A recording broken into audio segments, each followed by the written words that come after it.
Cette émission vous est présentée par Handipact du groupe Casino, l'engagement handicap qui met tout le monde d'accord.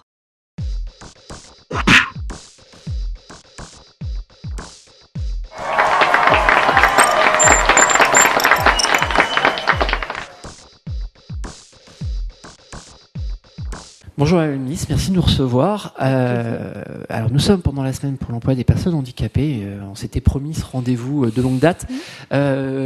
De longue date parce qu'on se suit quand même tout au long de l'année. Faut être clair là-dessus. On sent votre engagement. Alors les vraies questions qui se posent dans le monde du handicap, ça reste quand même prioritairement l'emploi malgré tout.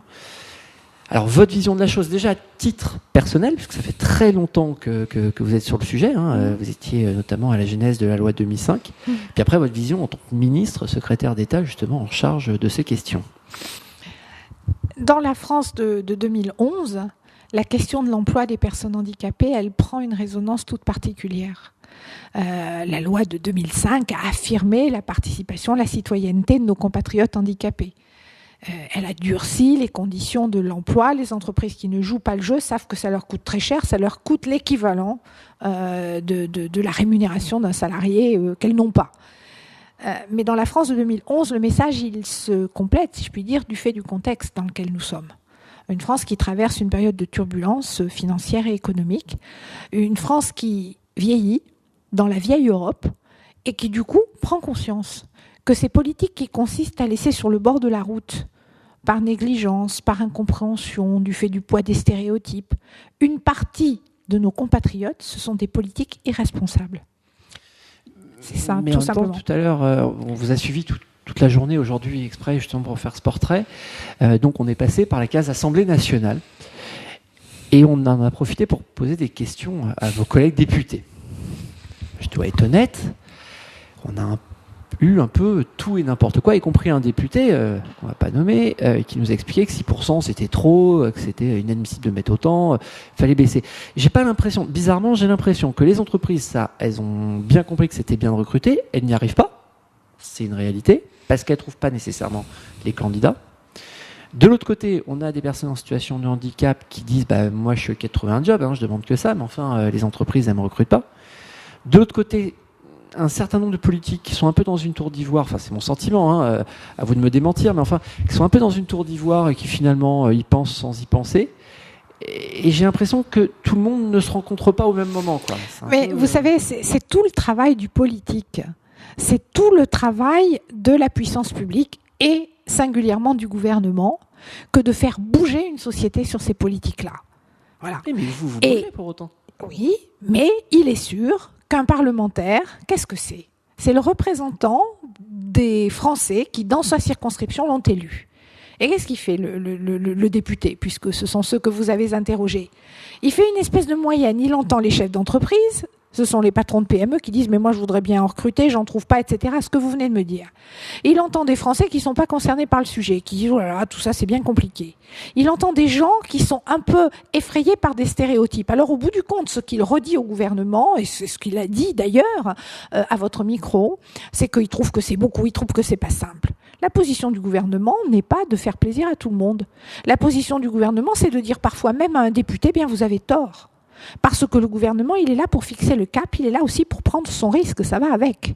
Il y a un jour, on se retrouve effectivement dans une élection et à ce moment-là, les Français décident. Mais pendant qu'on est élu, pendant qu'on est nommé, pendant qu'on est au gouvernement, on fait face à une réalité. Cette réalité, elle consiste à faire évoluer la société française. Et on ne la fait pas uniquement évoluer en lui faisant plaisir et en lui disant « vous avez bien raison, c'est bien difficile, donc on va éviter d'aller sur ce terrain-là ». D'ailleurs, la loi de 2005, en renforçant l'obligation d'emploi, c'est ce qu'elle a fait. D'ailleurs, aujourd'hui, quand nous disons aux entreprises que les entreprises à quota zéro, c'est-à-dire celles qui disent « tant pis, ça sera sans nous, nous ne nous intéressons pas à la question de l'emploi des personnes handicapées », ça leur coûte extrêmement cher. Eh bien, c'est tout cela ce que j'appelle faire bouger les lignes. En 2011, ce qui est sûr, c'est que nous pouvons affirmer aux Français qu'une politique qui consisterait à ne pas ramener vers l'emploi tous ceux qui peuvent, même sur un temps partiel, même avec leur manière d'exprimer leurs compétences, c'est une politique irresponsable. Ça, c'est la prérogative du gouvernement. Et c'est notre risque, et c'est notre responsabilité. Alors bien sûr, une fois qu'on a dit ça, une fois qu'on a lancé les grands slogans et qu'on a orienté l'action, il faut étayer l'action. C'est-à-dire qu'il faut apporter des dispositifs qui sont des dispositifs de soutien. C'est ce que fait Nadine Morano, par exemple. Quand avec les dispositifs en matière de l'alternance et de l'apprentissage, elle débloque cette barrière d'âge des 30 ans. Ce qui fait que pour un public handicapé, on peut accéder à l'apprentissage après 30 ans, très important. Parce que dans beaucoup de cas, le handicap, il intervient à âge adulte. On s'imagine parfois, et ça fait partie des stéréotypes, que le handicap, il est acquis dès l'enfance et qu'il évolue comme ça en passant par la case école, formation initiale. Mais il y a énormément de Français qui voient leur handicap apparaître vers 18 ans, ça c'est le cas des personnes handicapées psychiques, vers 40 ans quand il y a un accident du travail. Alors là, on fait comment ? On peut plus accéder à l'apprentissage, on peut plus se reconvertir, se repositionner. Ces politiques de la complexité, parce que ce sont des politiques de la complexité, le gouvernement aujourd'hui les soutient. Mais je crois que le mot d'ordre, il doit être bien compris par tous. Notre système social ne peut pas se payer le luxe de se contenter d'employer ceux qui sont employables comme ça directement, tout juste sortis de l'école. Ça n'est pas possible, c'est un peu plus compliqué que ça, et les entreprises qui s'en sortent bien sont celles qui l'ont compris, parce qu'elles en sortent renforcées, avec des politiques beaucoup plus offensives, et on constate au miracle qu'elles ont de très bonnes politiques sociales et d'excellentes stratégies commerciales. Quand on va chez Thales, quand on voit un jeune handicapé qui, avec un syndrome d'Asperger, avec une surdité profonde, travaille sur le Rafale comme ils m'ont dit qu'ils le faisaient, moi j'ai vu des jeunes hommes et des jeunes femmes dont les yeux brillaient, parce qu'en fait, ils étaient tout simplement en train de réaliser leurs rêves et leur citoyenneté. C'est ça, la semaine d'emploi pour l'emploi des personnes handicapées. Alors, c'est d'autant plus intéressant ce que vous me dites, parce que finalement, ça touche l'image. Alors, vous allez me détester, Madame la Ministre, parce que moi, je me rappelle d'un président de la République, qui est celui qui est en ce moment au pouvoir, qui a préféré annuler une rencontre avec des associations de personnes en situation de handicap, au profit d'un footballeur qui venait de perdre la Coupe du Monde en beauté. Vous qui êtes très engagé dans le monde associatif, on sait à quel point la question du handicap vous touche. C'est pas parfois un peu dur de jouer les pompiers et de devoir récupérer ce genre d'erreurs de communication? Vous savez, c'est pas si simple. Moi, je sais pas dans quelles conditions s'est produit l'arbitrage entre deux rendez-vous. Je sais que pour un président de la République, c'est pas forcément simple, et que là encore, ça illustre ce que je vous disais sur l'opinion publique. L'opinion publique française, elle a été traumatisée par des événements sportifs qui se sont mal passés. Et à un moment, le président de la République, président de tous les Français, il a apporté une réponse à quelque chose que nos compatriotes percevaient comme une urgence du moment. Alors, je suis pas en train de dire qu'effectivement, il y a un bon choix ou un mauvais choix. C'est pas mon propos. Ce que je veux dire, c'est qu'on ne peut pas, si vous voulez, de cet événement, en tirer la conclusion de l'éloignement du président de la République de ces sujets. Et je vais vous dire, moi, quand je vois le président de la République qui, en pleine crise, décide qu'on va augmenter l'âge de 25%, ce qui est une politique extrêmement volontariste. On n'en a jamais connu d'aussi volontariste dans des périodes aussi difficiles. C'est encore plus complexe. Là, je me dis que c'est un gage qui est bien meilleur, parce que s'il avait cherché l'effet com, il aurait reçu les associations, il aurait peut-être même fait une photo avec le sportif vaincu et les associations, et on aurait fait là des images. On a beaucoup reproché au président de la République, parfois avec de mauvaises querelles, des choix de communication. J'ai envie de dire que moi, ce qui m'importe, ce sont les actes et ce sont les gages. Or, dans le bilan du président de la République, l'augmentation de l'AH notamment, dans le dernier plan de retour à l'équilibre, la préservation d'une TVA à taux réduit pour les services et les biens à destination des personnes handicapées, la préservation des mêmes indexations sur les revenus de remplacement, dont l'AH, le maintien de sa progression et tant d'autres dispositifs, l'affirmation du principe d'accessibilité généralisée pour 2015, la scolarisation des enfants handicapés, pour moi, ça a une valeur parce que c'est mesurable, parce que c'est chiffrable, parce que derrière, il y a des réalités tangibles d'une France qui avance, d'une France qui se bouge. Et là, le président de la République, il a pris son risque. Vous savez, savez, souvenez-vous, en 2005, quand on a fait voter la loi handicap, moi je me souviens le mal qu'on a eu à dire à l'éducation nationale, les enfants handicapés vont aller à l'école de la République. Je me souviens la difficulté, il a fallu passer par des méandres d'amendements de nuit pour arriver à emporter un vote positif sur ce sujet-là. Et c'est seulement maintenant qu'on commence à avoir des lignes bougées. Et c'est maintenant, par la ténacité du président de la République et du gouvernement, que nous arrivons à constater qu'on avance sur la scolarisation. Jamais assez, d'accord, mais qu'on avance de manière significative. Ce que je veux dire par là, c'est que sur ces politiques, on n'est pas sur des politiques des à-coups. On est sur une politique de la détermination, de la continuité. Il faut être bien dans sa tête. Ça veut dire qu'il faut savoir ce que l'on fait, y compris qu'on va prendre le risque de bouleverser, de bousculer une opinion publique qui, dans certains cas, ne comprend pas. Le nombre de maires qui vont m'expliquer que la politique d'accessibilité, c'est bien compliqué. Eux qui ne comprennent pas toujours qu'on ne leur demande pas de faire un escalier et une rampe d'accès, mais que faire une rampe d'accès, ça peut marcher aussi bien pour une personne en fauteuil que pour une personne ordinaire. Tout ce changement des représentations, il se fait pas à pas, chaque jour, avec la volonté du gouvernement. Mais sur l'accessibilité aussi, c'est parce qu'il y a un vrai business autour de l'accessibilité. Enfin, on le voit dans certains autres pays, je pense par exemple aux États-Unis, on citait le cas du Canada ce matin, mais on voit par exemple sur les États-Unis ou même sur des pays plus modestes, pays émergents, type l'île Maurice, par exemple. Finalement, c'est avec des moyens beaucoup plus faibles qu'ils arrivent à mettre des choses en place parce que finalement il y a moins de business autour de tout ça. Et puis surtout moins de stéréotypes. Il y a une société qui dans certains cas est plus mobile, mais on ne refera pas la société française, elle n'est pas mobile, elle a d'autres qualités, elle a d'autres engagements.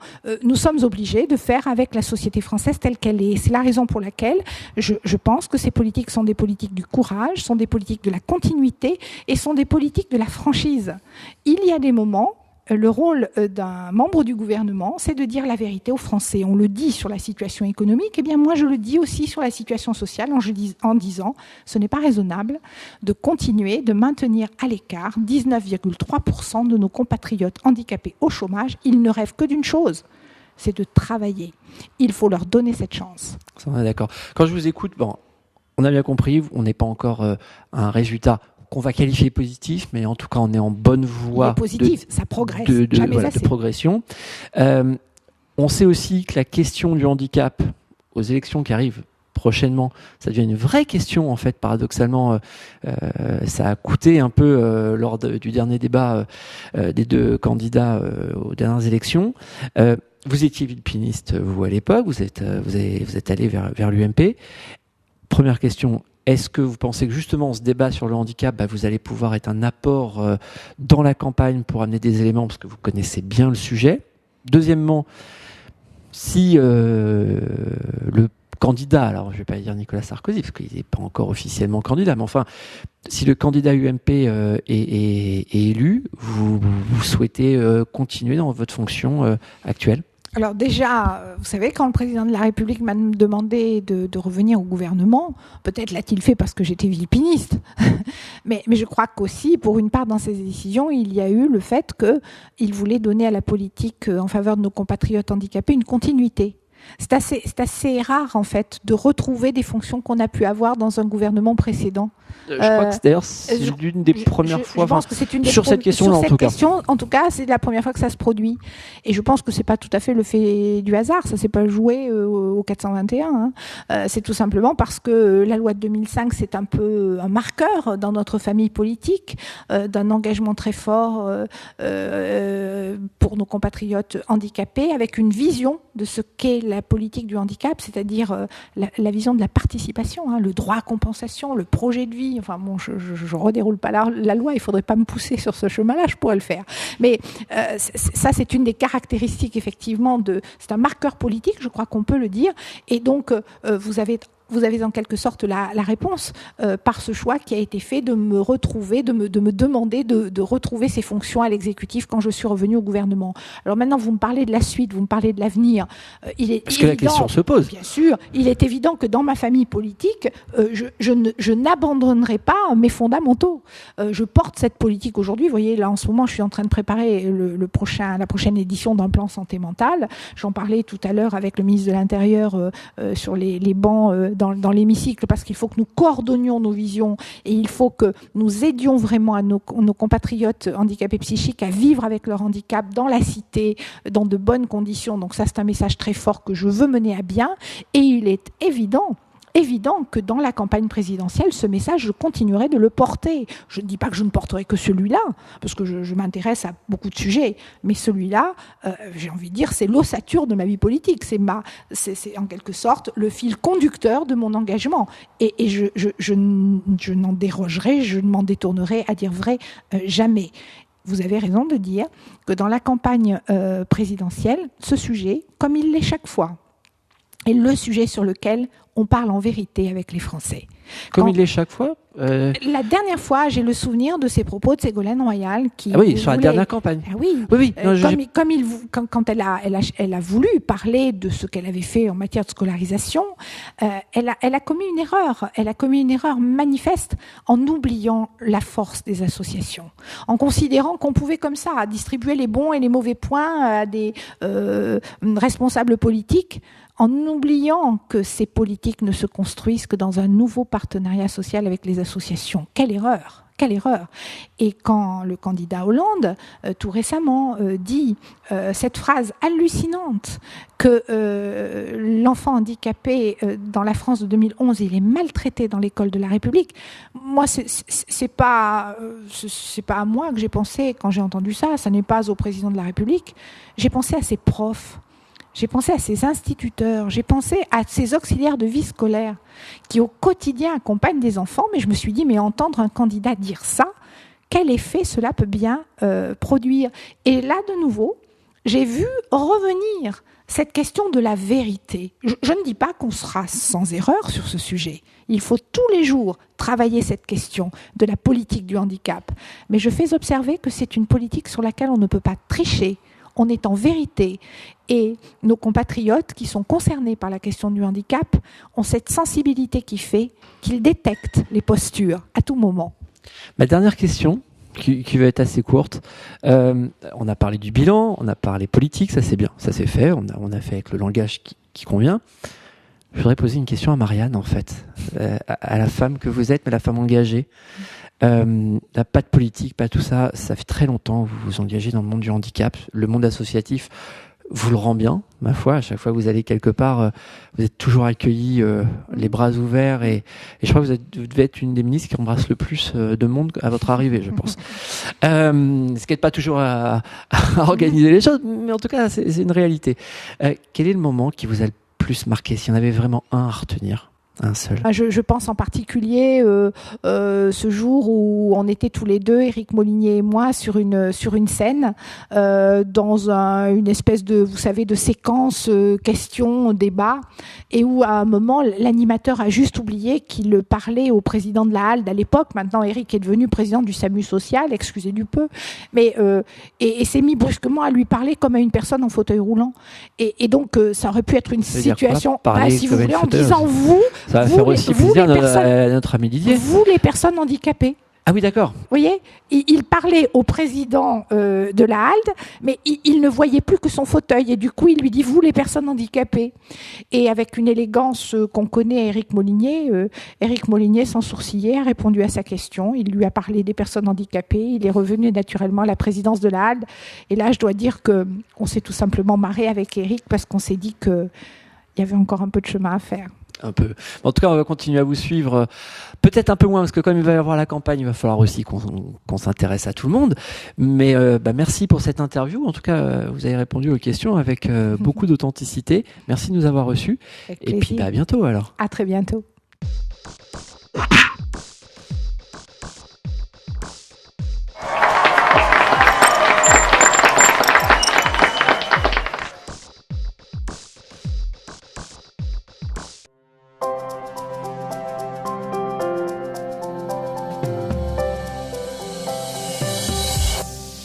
Cette émission vous est présentée par Handipact du groupe Casino, l'engagement handicap qui met tout le monde d'accord.